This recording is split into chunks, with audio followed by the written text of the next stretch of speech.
नमस्ते दोस्तों आज हम अपने पाठ्य किताब का पाठ 7वां मेरे रजा साहब और उस पाठ की लेखिका है सुजाता बजाज। तो इस पाठ का अध्ययन हम करने वाले हैं। दोस्तों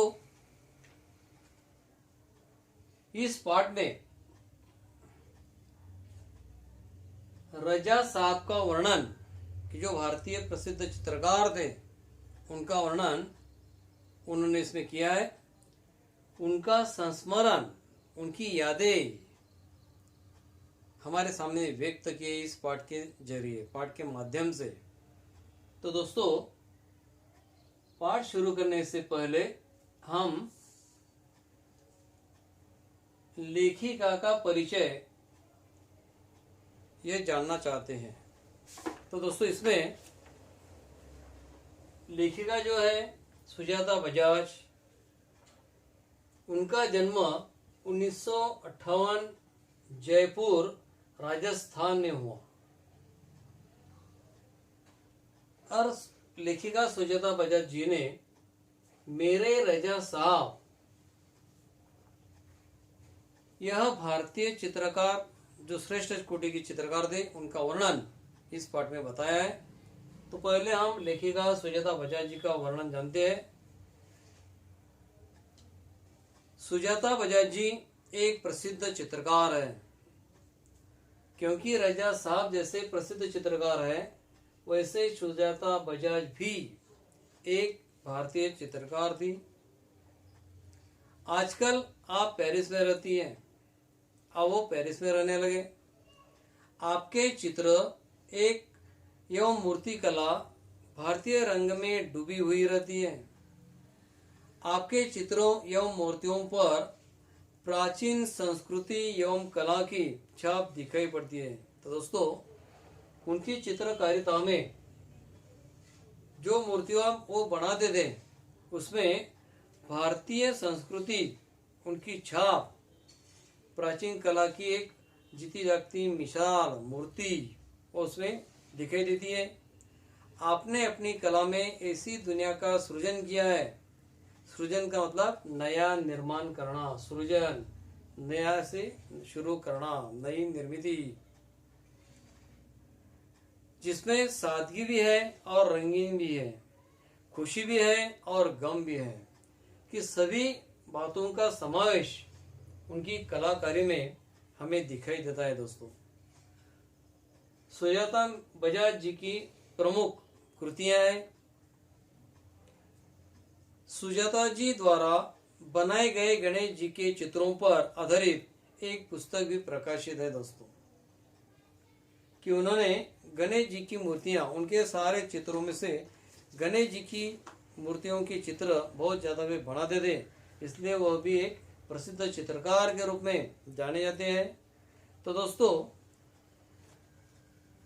सुजाता बजाज जी ने मेरे रजा साहब का जो वर्णन किया है, तो आप मेरे रजा साहब उच्च कोटि के भारतीय चित्रकार होने के नाते उनका हम परिचय जानना चाहते हैं और जानना जरूरी है।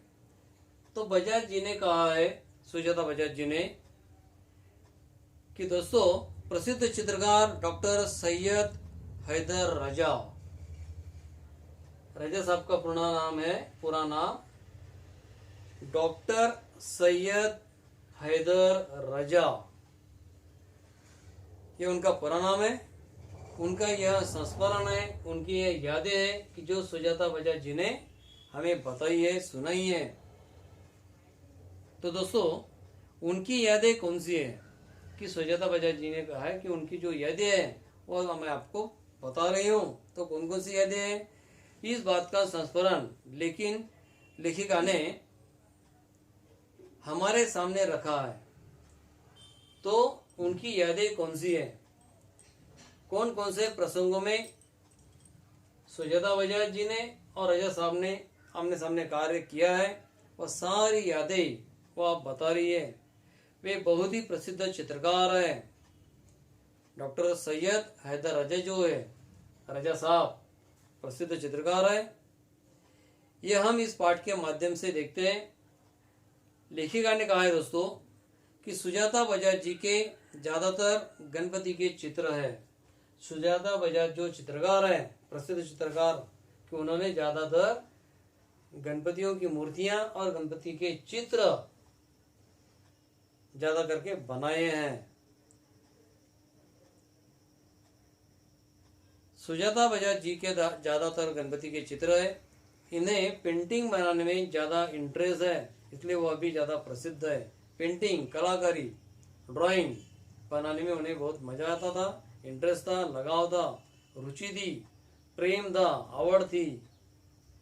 हमारे सामने प्रसिद्ध चित्रकार रजा साहब पेंटिंग करते हुए दिखाई दे रहे हैं। तो ये जो रजा साहब है, यह पेंटिंग करते हुए हमें सामने नजर आते हैं, सामने दिखाई दे रहे हैं दोस्तों। और यही पेंटिंग से ही उन्होंने पूरे देश में विदेश में प्रसिद्धि पाई है।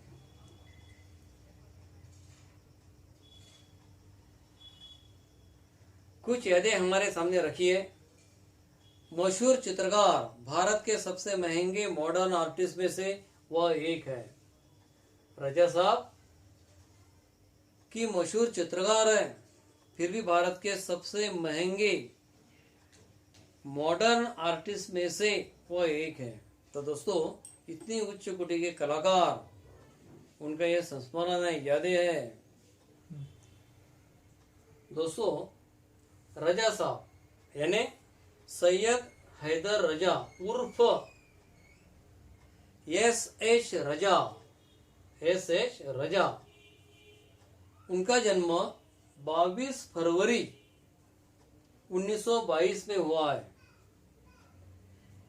वह एक प्रसिद्ध भारतीय कलाकार है जो 1950 के बाद से फ्रांस में रहने चले गए। रजा साहब 1950 के बाद में फ्रांस में रहने के लिए चले गए और वहाँ वो चित्रकारिता का काम करते रहे, लेकिन भारत के मजबूती से वो जुड़े हुए हैं। आज भी वो भारत के संस्कृतियों से, परंपराओं से जुड़े हुए हैं। 1981 में उन्हें पद्मश्री ललित कला की अकादमी की मानद सदस्यता मिली और 2007 में पद्म भूषण से सम्मानित किया गया। देखो दोस्तों, तरह तरह के उन्हें सम्मानित किया गया है। 10 जून 2010 को वे भारत के सबसे महंगे आधुनिक कलाकार बन गए। तो 10 जून 2010 में वे भारत के सबसे महंगे आधुनिक जो कलाकार लोग थे, उसमें से वो भी एक बन गए। इसे उच्च कोटि के कलाकार का यह संस्मरण, यादें हमारी लेखिका सुजाता बजाज जी ने हमें बताए हैं दोस्तों। अब वह रजा साहब इतने उच्च कोटि के कलाकार कैसे बने, कि जब देखो दोस्तों, किश्ती के नीलामी में एक सौराष्ट्र नामक एक सृजनात्मक चित्र, सौराष्ट्र नामक एक सृजनात्मक चित्र उनका जो था बनाया हुआ, वह 16.42 करोड़ में बिका गया दोस्तों। मतलब उनकी कीमत हुई 16 करोड़ 42 लाख रुपए। एक पेंटिंग, एक चित्र जो उन्होंने बनाया दोस्तों, तो उसकी कीमत 16 करोड़ 42 लाख रुपए तक वह बेचा गया दोस्तों। इसलिए वह इतने श्रेष्ठ कोटि के कलाकार, उच्च कोटि के कलाकार जाने जाते हैं। इतने महंगे भारत के कलाकार में वह एक रह चुके हैं। और ऐसे महान कलाकार के बारे में कुछ यादें यानी कि कुछ संस्मरण लेखिका सुजाता बजाज जी ने हमारे सामने रखी है। तो दोस्तों, तो चले पाठ का अध्ययन करते हैं। तो दोस्तों, गद्य संबंधी हम इसकी जानकारी पहले लेते हैं। प्रस्तुत पाठ में प्रसिद्ध चित्रकार सैयद हैदर रजा के बारे में लेखिका सुजाता बजाज ने अपने संस्मरण लिखे हैं। संस्मरण लिखना का संस्मरण यानी कि यादें, उनकी जो यादगार थी वो यादें उन्होंने इसमें लिखी हुई है। यहाँ रजा साहब के सर्वधर्म समभाव, जिसे हम सर्वधर्म समभाव कहते हैं, सहिष्णुता कहते हैं दोस्तों, यानी कि सब धर्म के प्रति हमारी भावना एक समान होनी चाहिए। मानव मात्र से प्रेम, मानव मात्र से ह्यूमैनिटी, मानवतावाद, मानव ने मानव के काम आना। युवा कलाकारों को प्रोत्साहन देना, जो युवा कलाकार है, तरुण पीढ़ी है, उन्हें प्रोत्साहित करते थे। उनकी जिज्ञासा वृत्ति, कृतियों के प्रति लगाव आदि गुणों को दर्शाया गया है। इस पाठ में एक सच्चे कलाकार के दर्शन होते हैं दोस्तों, कि एक सच्चा कलाकार जो होता है वह किस प्रकार अपने कलाकृति से उच्च कोटि तक, अपने मंजिल तक, ध्येय तक, लक्ष्य तक, वो टारगेट तक पहुंच सकता है, ये इसमें बताया दोस्तों। अब हम पाठ 7वां देखते हैं दोस्तों, मेरे रजा साहब। लेखिका सुजाता बजाज। उन्होंने रजा साहब का जो यादें हैं, ये यादें हमारे सामने रखी है। 23 जुलाई सुबह सुबह ही समाचार मिला, रजा साहब नहीं रहे। देखो दोस्तों कि 23 जुलाई सुबह सुबह ये समाचार मिला कि रजा साहब नहीं रहे, और यह सुनते ही मानस पटल पर यादों की एक कतार सी लग गई। तो सुजाता बजाज जी के जो मानस पटल थे मस्तिष्क पर, वो एक मानो उन्हें कतार यानी कि रांग लगना, तरह तरह के विचारों की, यादों की वह कतार लग गई। पिछले फरवरी की बात है, जब लेखिका ने उन यादों में से कुछ हमारे सामने बातें की है। मैं दिल्ली पहुंची थी अपने गणपति प्रदर्शनी के लिए। तो दिल्ली में सुजाता बजाज जी ने यह जो उनका प्रदर्शनी लगाया था गणपति का, वे वहां गए थे। सोच रही थी कि रजा साहब शायद अपनी व्हील चेयर पर मेरी प्रदर्शनी के उद्घाटन के अवसर पर आ जाए, पर उस रात कुछ अनहोनी सी हुई। अनहोनी सी घटना, असंभव। जैसी रजा साहब की यह घटना हुई, तो घटना होने से पहले रात में रजा साहब जी सुजाता बजाज जी के सपने में आए। देखो दोस्तों, यह पूर्व सूचित, कई बार ऐसा होता भी है कि जिस आदमी से हम अपने इच्छेनुसार उनका आदर्श रखते हैं, तो वो अपने आप उनके अंत के समय पहले दिन अपने सपने में आ सकते हैं। ऐसे कई बार घटना घटती है दोस्तों। वैसे ही सुजाता बजाज जी के जीवन में घटी थी। तो उन्होंने कहा है, उस रात रजा साहब सपने में आए, मुझे उठाया, हमने बातें की। देखो दोस्तों, शो के लिए मुझे उन्होंने शुभकामना दी और कहने लगे, सुजाता एक बार मुझसे मिलने आ जाओ, अब मैं जाने वाला हूँ। देखो उनकी आत्माएं क्या कहने लगी कि सुजाता मुझे एक बार मिलने आ जाओ, क्योंकि मैं अब जाने वाला हूँ। दोस्तों, इसमें एक वाक्य विधान है, किससे इसे कहा के लिए आपको, सुजाता एक बार मुझसे मिलने आ जाओ, अब मैं जाने वाला हूँ। तो ये विधान जो दोस्तों रजा साहब ने सुजाता बजाज जी से कहा है, अच्छी तरह से ध्यान में लो। और इसके बाद तो रुकना मुश्किल था। तो सुजाता बजाज जी के सपने में इतनी बात घड़ी चुकी है, तो दोस्तों उनका रहना असंभव था। वे उन्हें मिलने के लिए जाना चाहती थी। मैं पहुंच गई उनसे मिलने। वे अस्पताल में शून्य की तरह लेटे हुए थे, यानी कि कुछ भी हलचल न करते हुए निचेष्ट पड़े रहना। मैंने उनके हाथों को छुआ, सिर्फ सांस चल रही थी। देखो आखिरी सांस उनकी चल रही थी कि उन्हें लगा कि यह जो बात घड़ी है सपने में, तो हकीकत में अब बदल रही है। अलविदा कहकर लौट आई। अलविदा कहना यानी कि विदा कहना, लौटकर मिलकर लौट वापस आ जाना। तो इस प्रकार उनसे ज़्यादा वहाँ रुका नहीं गया दोस्तों। उनकी हालत परेशानी, उनकी तबीयत देखकर वे वापस जल्दी वहाँ से लौट गई। रजा साहब अपने धर्म के साथ साथ उतने ही हिंदू और ईसाई भी थे। देखो दोस्तों, पहले ही लेखिका ने कहा है कि सर्वधर्म समभाव। तो रजा साहब अगर मुस्लिम भी है फिर भी उन्हें अन्य धर्मों के बारे में लगाव था, प्रेम था। वो उनके हर एक धर्म का आदर करते थे। वे एक सर्वधर्म समभाव जानने वाले व्यक्ति थे, कलाकार थे। उनके स्टूडियो में, जो उनके आर्टिस्ट कला का जो स्टूडियो था दोस्तों, स्टूडियो में गणपति की मूर्ति, देखो तुम्हें सवाल आता है कि स्टूडियो में क्या क्या रखा रहता था, कौन कौन से वस्तुएं वहाँ स्टूडियो के अंदर थी, बताओ। तो जो जानना जरूरी है, पैराग्राफ अच्छी तरह से ध्यान में लो।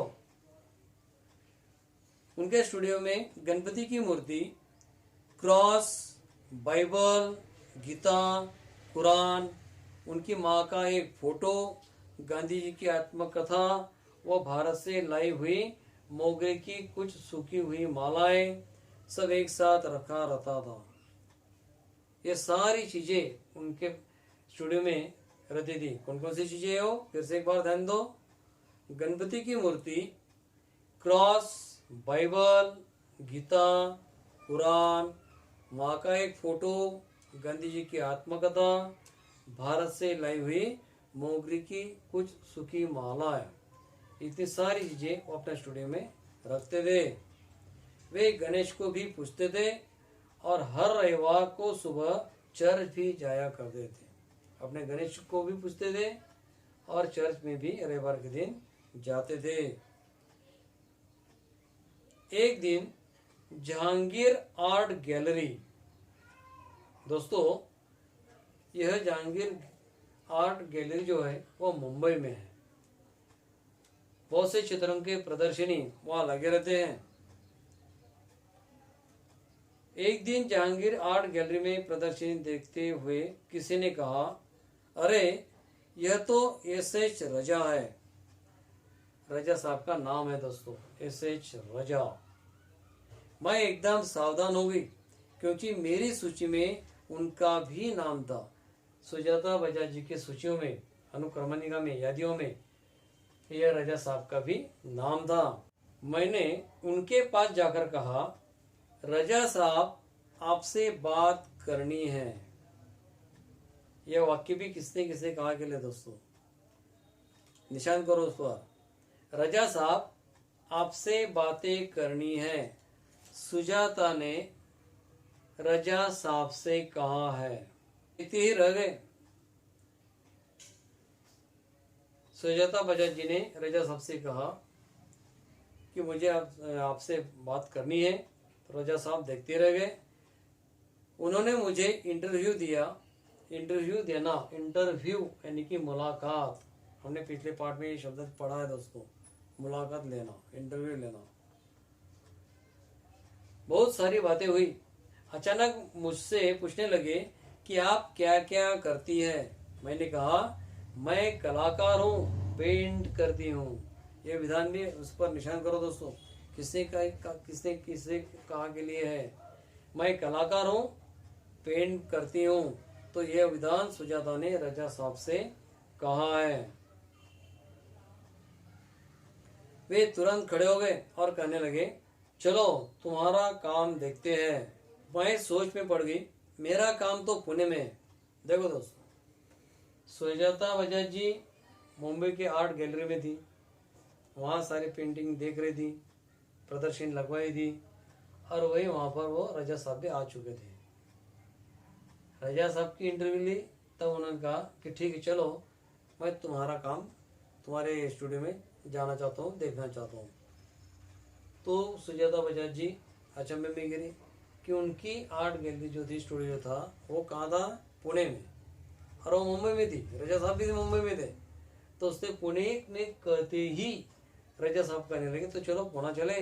देखो कितना उत्साह उनके मन में था। मैं सोच में पड़ गई, मेरा काम तो पुणे में है उन्हें बताया तो वे बोले चलो पुणे। ताज होटल के सामने से हमने टैक्सी ली और सीधे पुणे पहुंचे। देखो दोस्तों, ताज होटल के सामने से टैक्सी की उन्होंने किराए की और सीधे पुणे पहुंच गए। उन्होंने मेरा काम देखा और फिर कहा आपको पेरिस आना है, आपका भविष्य बहुत उज्जवल है। यह विधान भी किसी किसी कहा के लिए दोस्तों, उस पर निशान करो। आपको पेरिस आना है, आपका भविष्य बहुत उज्जवल है। तो रजा साहब ने सुजाता विधान रजा साहब ने सुजाता वजह से कहा है। छोटी से छोटी बात भी उनके लिए महत्वपूर्ण हुआ करती थी। देखो दोस्तों, रजा साहब के लिए बहुत छोटी सी बात भी अगर हुई तो वह बड़ी बात की तरह ही वो उनको छोटी बात को ही महत्व देते थे। तो वो बात कौन सी है?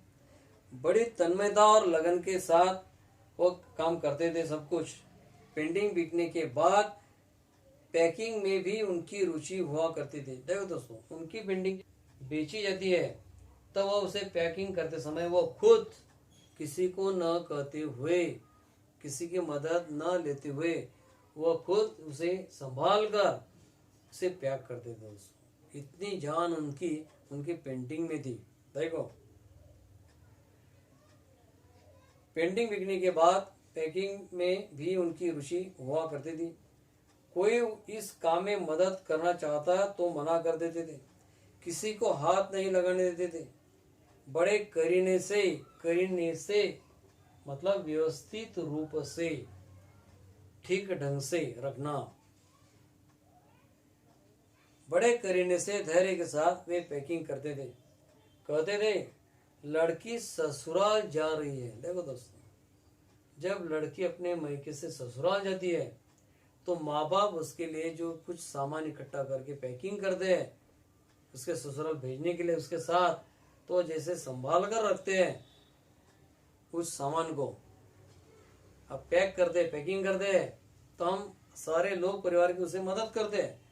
पर रजा साहब खुद अपने हाथों से उस पेंटिंग जो उन्होंने बेची है वो पेंटिंग उसे सामने वाले ग्राहक को देने के लिए जो भेजते थे, तब वो खुद अपने हाथों से वो संभाल कर, जिस प्रकार नवजात दुल्हन का सामान हम सजा कर उसे भेजते हैं, संभाल कर भेजते हैं दुल्हन के से सामान को, उसी तरह से वह इस पेंटिंग को संभाल कर भेजना चाहते थे। जब वे किसी को पत्र लिखते या कुछ लिखते थे तो मत पूछिए, हर शब्द, देखो दोस्तों, जब वो किसी को पत्र लिखते थे तो पत्र का जमाना था लिफाफा, तो हर शब्द हर पंक्तियों को नाप तोलकर लिखते थे। नाप तोलकर लिखना, नाप तोलकर यह शब्द का आपका हुआ पहचान का है, उसे कहते हैं सोच विचार कर लिखना। हर शब्द हर पंक्तियां वो पत्र लिखते समय सोच विचार कर लिखते थे, नाप तोल कर लिखते थे। फूल उन्हें बहुत प्यारे लगते थे। दोस्तों, रजा साहब जी को फूल ज्यादा पसंद थे। तो इस प्रकार इस पाठ का अध्ययन हमने किया है दोस्तों। इस पाठ का जो उर्वरित भाग है, यह भाग हम वीडियो भाग 2 में देखने वाले हैं दोस्तों। आज की वीडियो भाग 1 जो हमने इस पाठ की शुरुआत की है, तो इसका अच्छी तरह से अध्ययन करना, किताब अच्छी तरह से पढ़ो और वीडियो को अच्छी तरह से जानने की कोशिश करो, समझने की कोशिश करो। धन्यवाद।